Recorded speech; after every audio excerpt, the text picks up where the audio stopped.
Okay, so let's start 4.2. The mean value theorem. Okay, and again, to explain mean value theorem, we first look at a special case of mean value theorem, which it has its own name. It's called the Rawls theorem. Okay, Rawls theorem. So those are the descriptions, but right now, let's look at those two graphs, instead. Assume this is a function, fx, okay, and this is g of x, and both functions are continuous on the same interval from a to b, okay, from a to b. And I also have one more condition. Some of you might already know it, based on those two graphs. That is f of a equals f of b. Okay. In other words, the two endpoints, the corresponding value, they are the same. So for the second case, fa and fb, they're both 0, right? So this one, fa and fb is greater than 0. And you can see, guys, let me use a different color to do this. So this is fa, this is fb, and you see that if I sketch a horizontal line here, and you will see that if we lift this horizontal line, and eventually you agree that it will touch some points, right? Which probably be here, and we can call this point is this point C. And you'll agree that at this point, this f prime of C is 0, right? So that's right. And also you can see that in this problem, C is a critical point, right? We discussed the definition about the critical points from 4.0. Okay. And similarly, for the second situation, you see fa and fb, they're both 0. And do you agree that there are actually more than one point, right? And then, I don't know, assume this is C1, C2, C3, C4, C5, right? And you will see that those 5 points, the corresponding derivative are also 0, right? So, and why is that? Again, you think about it this, if you connect those two endpoints from fa to fb, and if you lift that, there are gonna be some points that is tangent to, when you lift those horizontal lines, there will be generate some tangent lines, right? For example, if you lift it to here, well, C2 appears, right? So that's one of the tangent line for C2, and so on and so forth. So how do we describe this in math language? This is what we call the Rawls theorem, okay? And it says it in this way. So first of all, we have a function which is continuous from a to b closed interval, and meanwhile, my function is also differentiable on the open interval from a to b. Okay, so you see,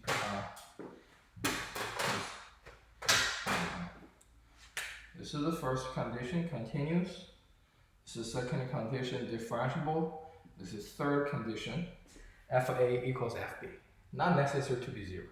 So in this case, fa fb greater than 0. In this case, fa equals fb equals 0. Okay, and it can also be less than 0. Doesn't matter as long as they are the same.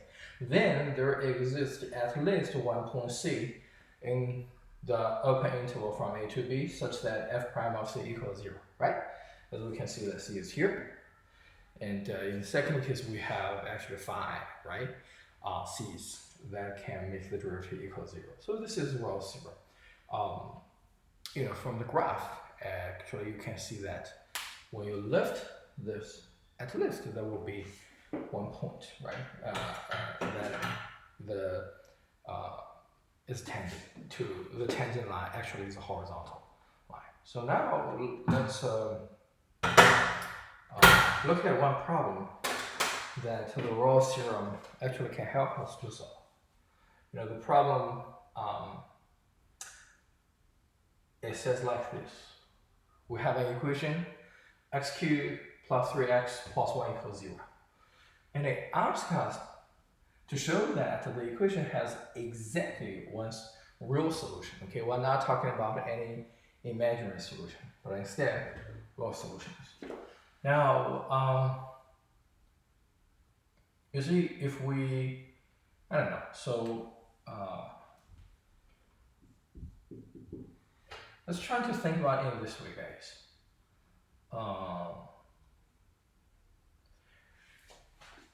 We'll try to solve for this equation, and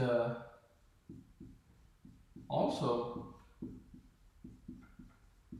the problem is saying that, okay, to find the zeros, right, for this function. In other words, if we plot this, we're looking for, okay, what's the x-intercepts, right? And in this problem, it asks us to prove that there is exactly one x-intercept, right? And also you can see that the overall behavior of this function is as x goes to positive infinity or negative infinity, this x cubed actually is dominating the whole function, so that dominates the whole behavior. So overall, the graph, it gonna looks like x cubed, okay, but might have some details around the origin, okay? That's the whole thing. And, you know, it's not that difficult to evaluate that, okay, f of 0, which is 1, right, which is 1. And also, let's take a look at this one. I don't know, so if you have f of -1, and I just, again guys, what I'm trying to do is, I try to find the 2 points, the corresponding value, one is greater than 0, the other is less than 0, okay, that's all I want. So if I evaluate at -1, you're gonna have -1 cubed is -1, plus 3 times -1, right, and then plus 1. So you're gonna have this is actually is -3, perfect. So this is greater than 0, this one is less than 0, okay, this one is less than 0. So, and you know, since the function is continuous, right, its domain, which is all real numbers, and based on the intermediate value theorem, we know that there must be, you know, at least, right, 1 point that is cross the x-axis, right? So y is, so basically the graph is something like this, right?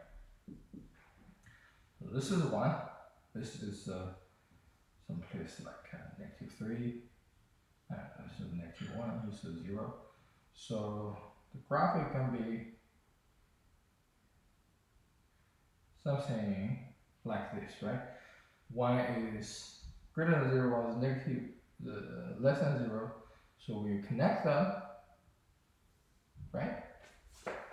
Must connect across the x-axis once. But as you can see that, well, we may have the situation, the problem might be like this, right? Up and down. In this case, you will see that you have 3 zeros instead of 1. So our goal again is to prove that there is exactly one intersection with the x-axis. But how? Okay, but how? Now, if we look at the Rolle's theorem, you remember that if, okay, the Rolle's theorem sounds like this. If the 2 endpoints are the same, and then the function is continuous on the closed interval, differentiable on the open interval, and then there exists at least 1 point such that the derivative must be 0, right? So the thing is, let's see if we have,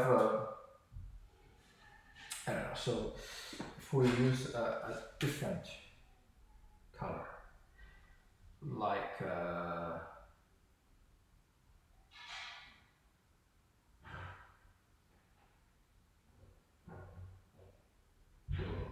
wow, doesn't matter. So like this, okay. And you can see that if we have, let's say 2 zeros, okay, on this interval from -1 to 0.